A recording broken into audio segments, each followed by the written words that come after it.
श्री हरि विष्णु। जय माँ लक्ष्मी। भक्तों, आज हम सुनेंगे ज्येष्ठ मास महात्म कथा के अध्याय 23, जिनमें छिपा है धर्म, भक्ति, पुण्य और भगवान की अनंत कृपा का अद्भुत रहस्य। कहा जाता है कि ज्येष्ठ मास की इन दिव्य कथाओं का श्रवण करने वाला भक्त अनेक जन्मों के पापों से मुक्त होकर भगवान विष्णु की विशेष कृपा प्राप्त करता है। क्या केवल कथा सुनने मात्र से जीवन की परेशानियां दूर हो सकती है? क्या सच्ची श्रद्धा से किया गया एक छोटा सा पुण्य भी भाग्य बदल सकता है? इन सभी रहस्यों का उत्तर आपको आज की इस पावन कथा में मिलेगा। ज्येष्ठ मास भगवान श्री हरि को अत्यंत प्रिय माना गया है। इस मास में कथा श्रवण, दान, जप, तप और भगवान का स्मरण करने से अक्षय पुण्य की प्राप्ति होती है तथा घर में सुख, शांति और समृद्धि का सदैव वास होता है। तो भक्तों, श्रद्धा और विश्वास के साथ अंत तक इस कथा को अवश्य सुने। हो सकता है भगवान श्री हरि का कोई विशेष संदेश आज आपके लिए ही हो। कमेंट में जय श्री हरि विष्णु अवश्य लिखें।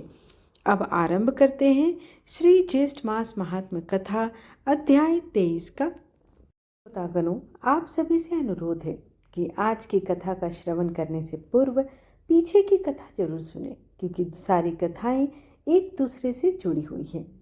स्कंद जी ऋषियों से कहने लगे कि हे ऋषियों, व्यास जी बोले कि हे राजा युधिष्ठिर, तदंतर कुछ समय बीत जाने पर नारद जी का बताया हुआ समय आ गया। जो कुछ नारद जी ने बतलाया था वह सावित्री हृदय में निरंतर बना रहता था, और सावित्री प्रतिदिन समय की गणना कर रही थी, और वह 3 रात्रि का व्रत धारण कर रात दिन एक ही आसन पर बैठी रही, और चौथे दिन इस व्रत की समाप्ति करूंगी ऐसा निश्चय किया।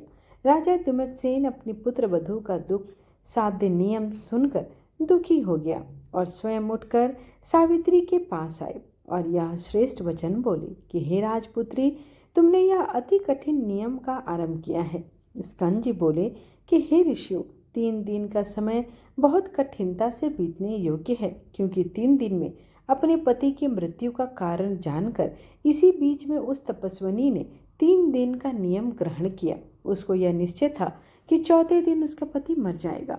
इसी प्रकार सत्यवान कुठार लेकर अर्थात कुल्हाड़ी लेकर वन के लिए लकड़ियां लेने को चला। उस सत्यवान को वन में जाता हुआ देखकर सावित्री बोली कि हे मानद, आज आप मेरे कहने से वन को न जाइए, और यदि आप जाना ही चाहते हैं तो मैं भी आपके साथ चलूंगी। हे प्रभो, मुझको इस वन तथा आश्रम में रहते हुए 1 वर्ष बीत चुके हैं। सत्यवान कहने लगे, हे सुश्रोणी, मैं स्वतंत्र नहीं हूँ, मेरे माता पिता से पूछ लो। हे सुचिस्मते, यदि वह कहें तो मेरे साथ चली चलो। पति के ऐसे कहने पर वह कमल नेत्री अपने सास ससुर के पास गई और उनके चरणों में प्रणाम करके कहने लगी कि मैं वन देखने के निमित्त जाना चाहती हूँ, आप मुझे आज्ञा दीजिए। मेरा मन पति के साथ वन जाने को कर रहा है। सावित्री के ऐसे वचन सुनकर राजा द्युमत्सेन बोले, हे भद्रे, हे सुव्रते, तुमने व्रत किया है, अब उसके पारण का समय है, उसका पारण करो और पारण के पश्चात तुम वन को जा सकती हो। सावित्री बोली कि हे तात, मैंने रात्रि को चंद्रोदय होने के पश्चात भोजन का नियम किया है, और हे तात, आज मैं पति के साथ वन देखना चाहती हूँ। हे नराधीप, मुझे पति के साथ वन में किसी प्रकार का कष्ट नहीं होगा। यह बात सुनकर राजा द्युमत्सेन बोले कि हे पुदी, हे सुमध्य में, जैसा तुम चाहती हो वैसा ही करो। हे मुनि श्रेष्ठ, सावित्री सास ससुर को प्रणाम कर सत्यवान के साथ वन को चल दी। वह मनवस्वनी बार बार अपने पति को देखती रही तथा विकसित पुष्पों वाले वृक्षों और सुंदर फलों वाले वृक्षों से व्याप्त वन को भी देखती जाती थी। उस वन के वृक्षों के नाम पूछती हुई और कभी मृग समूह को देखती हुई वह सावित्री हृदय से कांप रही थी। उस वन में जाकर सत्यवान ने शीघ्र फलों को लेकर काष्ठ को भी ले लिया और एक बोझ बांधकर तैयार कर लिया। वह साध्वी पतिव्रता वट वृक्ष के समीप बैठकर पिटारी को फलों से भरने लगी और सत्यवान उस काष्ठ को कुठार से फाड़ने लगा। इसी समय सत्यवान के सिर में अजीब सी वेदना होने लगी और वह सावित्री से बोला कि हे भद्रे, सूल के समान कांटों से मेरा सिर फटा जा रहा है। हे सुश्रोणी, हे सुव्रते, मैं तुम्हारी गोद में सोना चाहता हूँ। वह विशालाक्षी मनस्विनी सत्यवान की मृत्यु का समय उपस्थित समझकर उसी स्थान में बैठ गई। सत्यवान भी सावित्री की गोद में अपना सिर रखकर सो गया। तब तक वहां पर कृष्ण पिंगल का एक पुरुष आया। ऋषि लोग बोले कि हे स्कंद जी, दुख, शोक और भय से आक्रांत एकाकी वन में स्थित उस असहाय पतिव्रता मनस्विनी ने क्या किया? स्कंद जी बोले कि हे ऋषियों, सावित्री को पतिव्रता जानकर धर्मराज स्वयं आए। उस कृष्ण पिंगल वर्ण पुरुष को अत्यंत तेजवान देखकर वह पतिव्रता भामिनी बोली कि हे पुरुष, लोक भयंकर, तुम कौन हो? यमराज बोले कि हे वरारोहे, हे मनस्विनी, तुम्हारा पति क्षीणायु है, और हे देवी, तुम्हारा दुर्विष तेज सहन करने योग्य नहीं है। हे महाभागे, यह जानकर मैं स्वयं आया हूँ। यह उस वारारोह सावित्री से कहकर उस महात्मा सत्यवान की देह से अंगुष्ठ मात्र पुरुष को पास में खूब गाढ़ा बांधकर वेग से खींचा और उसे लेकर यमराज अपने यमपुरी को चल दिया। तत्पश्चात अपने पति की आत्मा के पीछे पीछे सावित्री भी चली। यमराज बोले कि हे महाभागे, तुम बहुत दूर तक चली आई हो, अब लौट जाओ और घर जाकर अपने मृत पति की पारलौकिक क्रिया कर्म कराओ। इस प्रकार यमराज के कहने पर उस समय सावित्री यमराज से बोली कि हे मानद, आपके समीप मुझे श्रम नहीं है और न मुझे ग्लानि है। हे सुरेश्वर, विशेषकर मुझे पति के समीप ग्लानि हो भी कैसे सकती है? आप धर्म से पालन करते हैं और धर्म से ही बरतते हैं। आज आपका दर्शन निष्फल नहीं हो सकता, तथा सत्पुरुषों का तो यहाँ तक कहना है कि आपका दर्शन कभी भी निष्फल नहीं जा सकता, तथा वेदों के जानने वाले कहते हैं कि 7 पग 7 चलने से मैत्री हो जाती है। उस समय उसके वचन सुनकर धर्मराज प्रसन्न हो गए और वरों के मालिक तथा वरों के दाता यमराज ने सावित्री को वर दिया। सावित्री ने अपने सास ससुर के लिए नेत्र प्राप्ति, राज्य प्राप्ति तथा रूप का वर मांगा, और पिता के लिए तथा अपने लिए 100 पुत्रों के होने का वर मांगा, तथा यमराज की आज्ञा से पति का जीवन रूप भी वर मांगा। तदंतर सुव्रता सावित्री ने धर्मराज की प्रदक्षिणा की। सावित्री के सभी वरों को देखकर यमराज अपने लोक को चले गए और सावित्री अपने पति के सिर को अपनी गोद में लेकर वट वृक्ष के समीप पूर्ववत बैठ गई। हे ब्रह्मांड, उसके पश्चात वह सत्यवान जागकर यह वचन बोले कि हे वरारोहे, हे भामिनी, मैंने इस समय एक अद्भुत स्वप्न देखा, और वह सब वृतांत जो धर्मराज ने किया था और कहा था कि सब ही सावित्री को भी सुनाई दिया। सावित्री ने भी जो बातचीत यमराज के साथ हुई थी सत्यवान को बतलाया। सूर्य नारायण के अस्त हो जाने पर राजा द्युमत्सेन पुत्र के आगमन की आकांक्षा से इधर उधर दौड़ने लगे। राजा द्युमत्सेन पुत्र के आगमन की आकांक्षा से एक आश्रम से दूसरे आश्रम को जाते और न मिलने पर विलाप करने लगे कि हम दोनों अंधों की लकड़ी समान व सत्यवान बिना हम दोनों के यहाँ कहाँ चला गया। इस प्रकार सब पत्नीक वह राजा विलाप करता हुआ दुख से संतप्त होकर बारंबार हे पुत्र कहकर पुकारने लगा। हे ब्राह्मणों, इस प्रकार अकस्मात राजा द्युमत्सेन के नेत्र खुल गए। यह परम आश्चर्य देखकर आश्रमवासी तपस्वियों ने शांतिपूर्वक वचन कहे कि हे महाराज, हे महामते, इन नेत्रों के खुलने से यह सूचित होता है कि आपका पुत्र के साथ संयोग अवश्य होगा। स्कंद जी कहने लगे कि हे ब्राह्मणों, जब तक तपस्वी लोग यह बात कर रहे थे उसी समय सत्यवान ने समस्त द्विजों को नमस्कार कर माता पिता को नमस्कार किया। तदंतर वह कमलेक्षणा सावित्री ने आकर सास ससुर के चरणों में नमस्कार किया। मुनि लोग कहने लगे कि हे सावित्री, हे वरान्य, तुम वृद्ध ससुर के नेत्र प्राप्ति का कारण जानती हो क्या? सावित्री बोली कि हे मुनि श्रेष्ठ, मैं नेत्र प्राप्ति का कारण कुछ नहीं जानती, किंतु मेरे पति बहुत देर तक सोते रहे, इस कारण देर हो गई। सत्यवान कहने लगा कि हे ब्राह्मणों, इस सावित्री के प्रभाव से यह सब कुछ हुआ है। इसका और कोई कारण मैं नहीं जानता। यह सब कुछ सावित्री के तप का ही फल है। मैं तो इस समय सावित्री के व्रत का ही प्रभाव देख रहा हूँ। स्कंद जी कहने लगे कि इस प्रकार सत्यवान के साथ बात हो ही रही थी कि इतने में राजा दुमतसेन के पूर्ववासी लोगों ने आकर कहा कि हे राजन, तुम्हारा शत्रु राजा मारा गया। जिस क्रूर मंत्री के द्वारा आपका राज्य हरण किया गया था, वह मंत्री भी मारा गया। अतः यह सब पूर्ववासी आपके पास आए हैं। हे राज शार्दुल, हे प्रभु, आप उठिए और अपने राज्य का पालन चलकर करिए। हे राजन, आप मंत्री और पुरोहित के द्वारा राज्य सम्मान पर अभिषिक्त हों। स्कंदजी बोले कि हे विप्रे, वह राजश्रेष्ठ पूर्ववासियों के साथ अपने पूर्व में जाकर अपने पितरों का राज प्राप्त किया। सावित्री और सत्यवान दोनों परम आनंद के भागी हुए। उनके बहुत शक्तिशाली 100 पुत्र उत्पन्न हुए तथा व्रत के प्रभाव से सावित्री के पिता अश्वपति के भी यमराज की कृपा से 100 पुत्र हुए। हे विप्रो, यह उत्तम व्रत महात्मा आप लोगों से मैंने कहा। इस व्रत के प्रभाव से क्षीणायु सावित्री का पति जीवित हो गया। अतः यह व्रत सब स्त्रियों को करना चाहिए। यह व्रत पति सौभाग्य का फलदाता है। इस प्रकार ज्येष्ठ मास महात्मा कथा अध्याय 23 का यहीं पर समापन हुआ। आइए अब हम सीता नितनेम की कथा का रसपान करेंगे। तत्पश्चात समापन आरती और चालीसा के साथ करेंगे। सीता नितनेम की कथा। इस कहानी को सीता माता कहती थी और प्रभु श्री राम सुना करते थे। एक दिन श्री राम भगवान को किसी काम के लिए बाहर जाना पड़ा तो सीता माता कहने लगी कि भगवान, मेरा तो 12 वर्ष का नितनेम है। अब आप बाहर जाएंगे तो मैं अपनी कहानी किसे सुनाऊंगी। तब श्री राम ने कहा कि हे सीते, आप कुएं की पाल पर जाकर बैठ जाना और जहाँ रोज औरतें पानी भरने आएंगी उन्हें अपनी कहानी सुना दिया करना। सीता माता कुएं की पाल पर जाकर बैठ गई। तभी एक स्त्री आई। उसने रेशम की जरी की साड़ी पहन रखी थी और सोने का घड़ा ले रखा था। सीता माता उसे देखकर कहने लगी, बहन, मेरा 12 वर्ष का नितनेम सुन लो।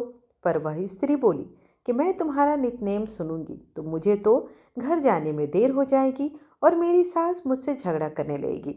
इसलिए उसने कहानी नहीं सुनी और अपने घर चली गई। लेकिन उसके घर जाते ही उसकी रेशम की साड़ी फट गई, सोने का घड़ा मिट्टी में बदल गया। सासू ने देखा तो पूछा, अरे बहू, यह किसका दोष लेकर आई हो? बहू बोली, माँ जी, कुएं पर एक औरत बैठी थी। उसने अपनी कहानी सुनने के लिए मुझसे कहा, लेकिन मैंने नहीं सुनी। शायद उसी का यह फल मुझे मिला है।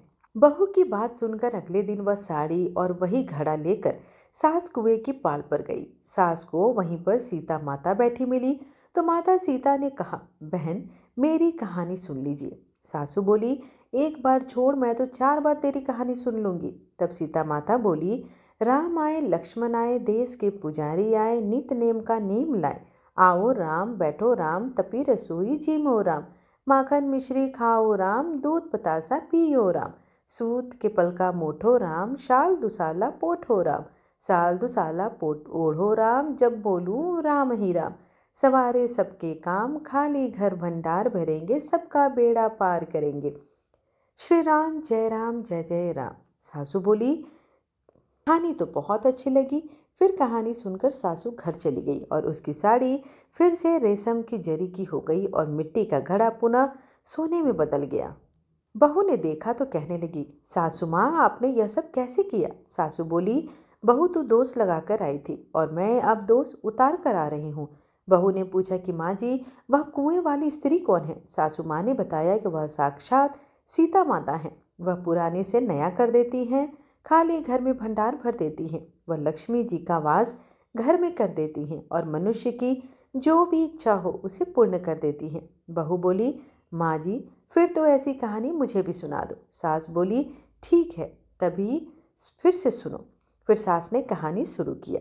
राम आए, लक्ष्मण आए, देश के पुजारी आए, नित नेम का नेम लाए। आओ राम, बैठो राम, तपी रसोई जीमो राम।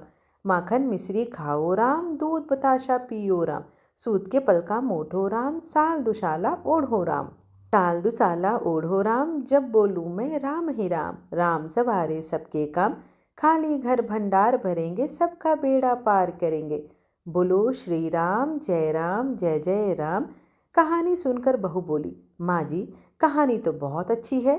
सासू ने कहा, ठीक है, अब से हम इस कहानी को रोज किया करेंगे। अब सास बहू रोज सवेरे उठती, नहाती धोती और पूजा करने के बाद सीता नितनेम की कहानी कहती। एक दिन की बात है कि उनके ही पड़ोस की एक औरत आई और बोली कि बहन जरा सी आँच तो देना। तो बहू बोली कि आज तो अभी हमने जलाई ही नहीं। पड़ोसन बोली तुम तो सुबह 4 बजे से उठकर कर क्या रही हो? तो उन्होंने कहा हम तो सुबह सुबह उठकर पूजा करते हैं, फिर सीता माता की नित्यनेम की कहानी करते हैं। पड़ोसन ने उनकी बात सुनकर कहा कि सीता माता की कहानी कहने से तुम्हें क्या मिला? तब वे दोनों बोली कि सीता माता की कहानी कहने से घर में भंडार भर जाते हैं, सारे काम पूर्ण हो जाते हैं, मन की इच्छा भी पूरी होती है। पड़ोसन ने कहा बहन अगर ऐसा है तब तो फिर मुझे भी कहानी सुना दो। तब बहू बोली कि ठीक है, तुम भी यह कहानी सुन लो। राम आए लक्ष्मण आए देश के पुजारी आए, नित नेम का नेम लाए आओ राम बैठो राम तपी रसोई जी मोराम। माखन मिश्री खाओ राम दूध पतासा पियो राम, सूत के पलका मोठो राम साल दुसाला पोठो राम। साल दुसाला ओढ़ो राम जब बोलूँ मैं राम ही राम, राम सवारे सबके काम खाली घर भंडार भरेंगे सबका बेड़ा पार करेंगे। श्री राम जय जय राम।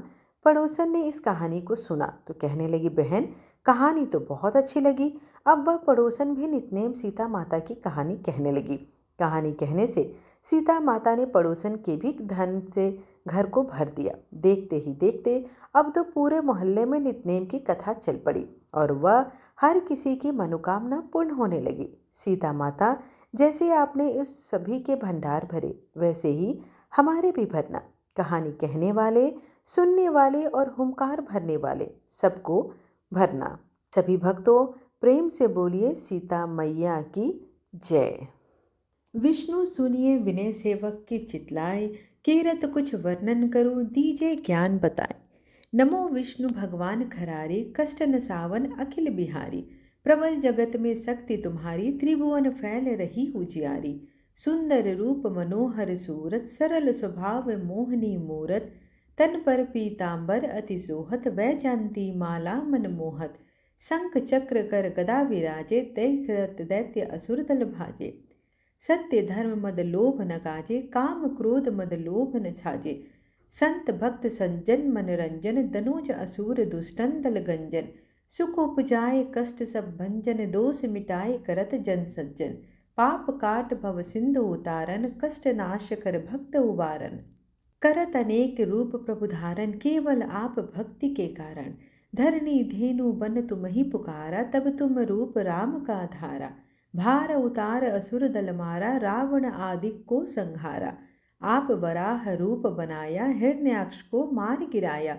धर्म तस्य तन सिंधु बनाया, 14 रत्नन को निकलाया। अमिलक असुरन द्वंद मचाया, रूप मोहनी आप दिखाया। देवन को अमृत पान कराया, असुरन को छवि से बहलाया। कुर्म रूप धर सिंधु मझाया, मंदराचल गिरि तुरत उठाया। शंकर का तुम फंद छुड़ाया, भस्मासुर को रूप दिखाया।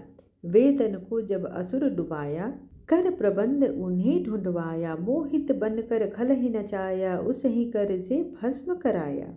असुर जलंधर अति बलदाई, शंकर से उन किन्ह लड़ाई। हार पार शिव सकल बनाई, किन सत से छल खल कल जाई। सुमिरन किन तुम्हें शिवरानी, बतलाई सब विपत कहानी। तब तुम बने मुनीश्वर ज्ञानी, वृंदा की सब सूरति भुलानी। देखत तीन दनुज सैतानी, वृंदा आए तुम्हें लपटानी। हो स्पर्श धर्म क्षति मानी, हना असुर उर शिव सैतानी। तुमने ध्रुव प्रहलाद उबारे, हिरण्याकुश आदि खल मारे। गणिका और अजामिल तारे, बहुत भक्त भव सिंधु उतारे। हरहु सकल संताप हमारे, कृपा करहु हरि सिरजनहारे। देखहु मैं निज दरस तुम्हारे, दिन बंधु भक्तन हितकारे। चाहता आपका सेवक दर्शन, करहु दया अपनी मधुसूदन। जानू नहीं योग्य सब सील दया संतोष सुलक्षण, विदित नहीं व्रत बोध विलक्षण। करहु आपका किस विधि पूजन, कुमति विलोक होत दुख भीषण।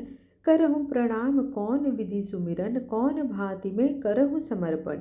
सुर मुनि करत सदा सेवकाई, हर्षित रहत परम गति पाई। दिन दुखीन पर सदा सहाय, निज जन जान लेव अपनाई। पाप दोष संताप नसाओ, भव बंधन से मुक्त कराओ। सूत संपत्ति दे सुख उपजाओ, निज चरणन का दास बनाओ। निगम सदा ये विनय सुनाए, पढ़े सुने जो जन सुख पावे। आइए अब भगवान की आरती करते हैं। ओम जय जगदीश हरे स्वामी, जय जगदीश हरे। भक्त जनों के संकट क्षण में दूर करे। ओम जय जगदीश हरे। जो ध्यावे फल पावे, दुख बिन से मन का सुख संपत्ति घर आवे। कष्ट मिटे तन का, ओम जय जगदीश हरे।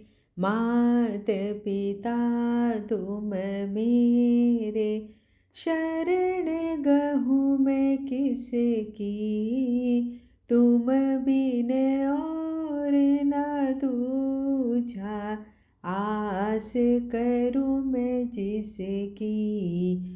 ओम जय जगदीश हरे। तुम पूर्ण परमात्मा, तुम अंतर्यामी, पार ब्रह्म परमेश्वर, तुम सबके स्वामी। ओम जय जगदीश हरे। तुम करुणा के सागर, तुम पालन करता, मैं मूरख खल कामी, कृपा करो भरता। ओम जय जगदीश हरे। तुम हो एक अगोचर, सबके प्राणपति, किस विधि मिलूं दयामय, तुमको मैं कुमति। ओम जय जगदीश हरे। दिन बंधु दुख हरता, तुम ठाकुर मेरे, अपने हाथ उठाओ, द्वार पड़ा मैं तेरे। ओम जय जगदीश हरे। विषय विकार मिटाओ, पाप हरो देवा, श्रद्धा भक्ति बढ़ाओ, संतन की सेवा। ओम जय जगदीश हरे। तन मन धन और संपत्ति, सब कुछ है तेरा, तेरा तुझको अर्पण, क्या लागे मेरा। ओम जय जगदीश हरे। श्री जगदीश जी की आरती जो कोई नर गावे, कहत शिवानंद स्वामी, मन वांछित फल पावे। ओम जय जगदीश हरे। त्वमेव माता च पिता, त्वमेव बन्धुर्मम